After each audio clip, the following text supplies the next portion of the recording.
Hey guys, it's Joe Raiti from Raiti's Rides, and you know, GTRs have been around for years. Uh, until 2009, the GTR was never available in the United States. There's been those other older models, right-hand drives, the R32, the R33, the R34. People have lusted after them.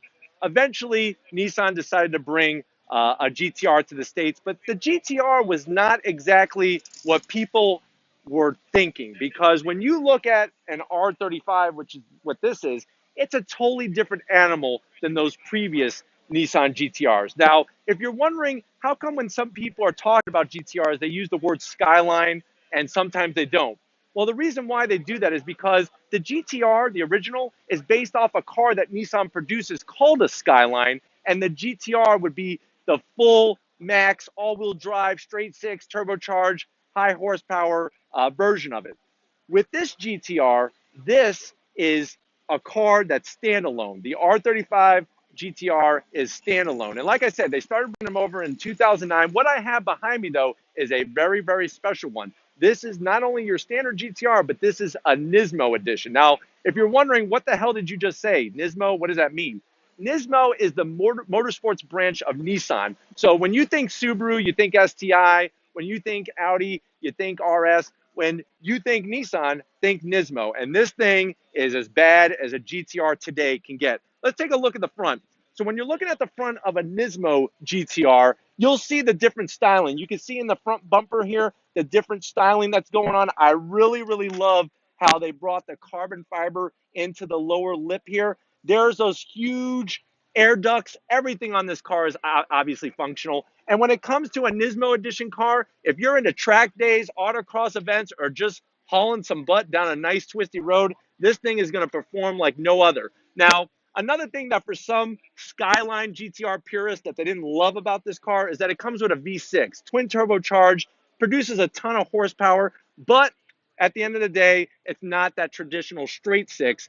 Eventually, I'm happy to say that most people got over that, because guess what? Lurking underneath this hood, this V6 twin turbo, you're looking at over 600 horsepower, and that's just mind-blowing. Another thing that some purists are a little upset about, can't get a traditional manual gearbox. This comes with a dual clutch automated gearbox. Obviously going to be super fast at the end of the day, but it does disconnect the driver just a little bit. And that's something that I wish personally they would add, that option of a manual transmission. But I really love this car in black with the red accents. That's all Nismo specific. You could see there's the Nismo badging and the nice carbon fiber in the front bumper here. These are things that are going to separate it from the standard GTR. And then I really like the headlight housings, really aggressive. One thing that if you have not seen a GTR in person, it's a big car.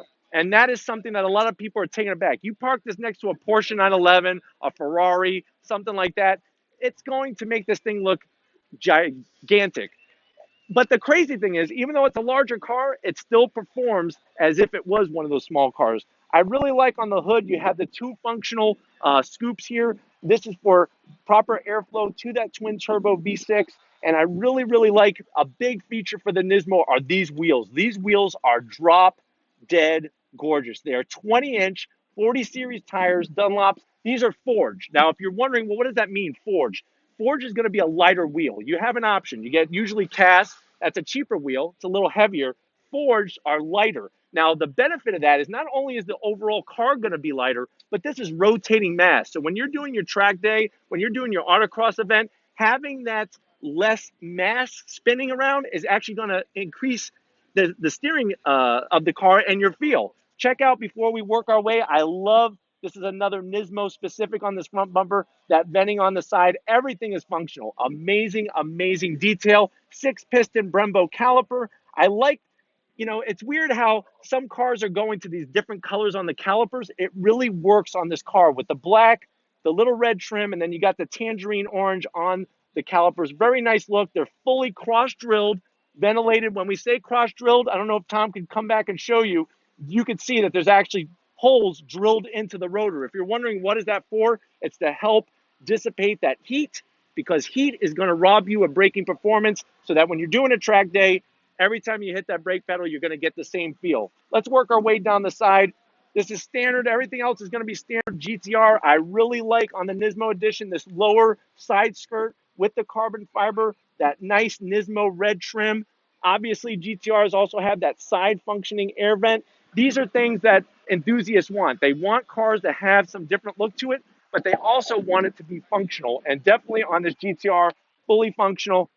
Another Nismo specific is this rear wing. Look at the carbon fiber. I love the cut on it. Very, very nicely done.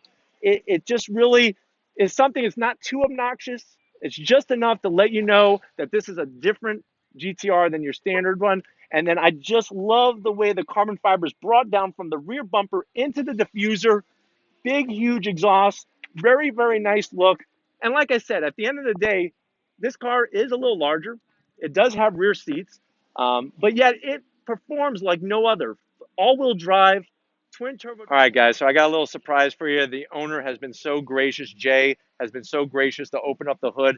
There is the heart of this beast. Twin turbo V6, over 600 horsepower. I really, really like, I think when it comes to engines, you know, so many manufacturers cover theirs up with plastic and you don't even know what's underneath. I love the intake plenum of the GTR V6, even though it's not that straight six, and some people are upset about that. The intake plenum is just drop dead sexy. I like, even though it's got this cover here, I like the way it's got the red Nismo with the Nissan logo. Everything looks really great. And here's another touch. If you remember back to my Shelby GT350, the actual person that hand built this V6, that is him right there. So that's the touches. Because this car is all for the enthusiasts, those are the touches that people want to see. It makes you feel like you're really not just buying a car, but you're buying into something special. And at the end of this day, this car is nothing but special. Let's check out the inside. If Tom could come and swing around there, check out the interior. This is another Nissan GTR Nismo specific. I really like the Alcantara on the steering wheel. If you're wondering what the heck is Alcantara, guess what? That's not actually the name of the material. That's the name of the company that makes the material. But the name is now used. It's sort of like Q-tip. You go get a Q-tip. Q-tip's a brand. Alcantara is a brand. But that is what you want to look for on a performance-oriented car, is that Alcantara material. I love the seats in this car. It has the leather with that same material, that Alcantara. Very, very nice touch. I also like, you know, one thing I don't know if you're aware of, the creator of the Gran Turismo video game for PlayStation when it originally came out, Nissan actually worked with that gentleman to help create that whole infotainment system. This thing has an array where you could get your boost gauge, you could get all these different gauges and change through them just like as if you were playing Gran Turismo. But anyways, I want to give a big thank you to the owner for allowing us to show you not only the outside, but the inside. If these are the things you like to see on Raity's Rides, leave a comment in the comment section. If you have not subscribed yet, guess what? We're at 4,000 subscribers. Go ahead and join this journey. I don't know where the heck it's going to go, but I'm glad that you're here to be part of it. Check out my Instagram page, Twitter, and Facebook, all Raity's Rides, all original content. And like always, guys, I'll see you on the next ride.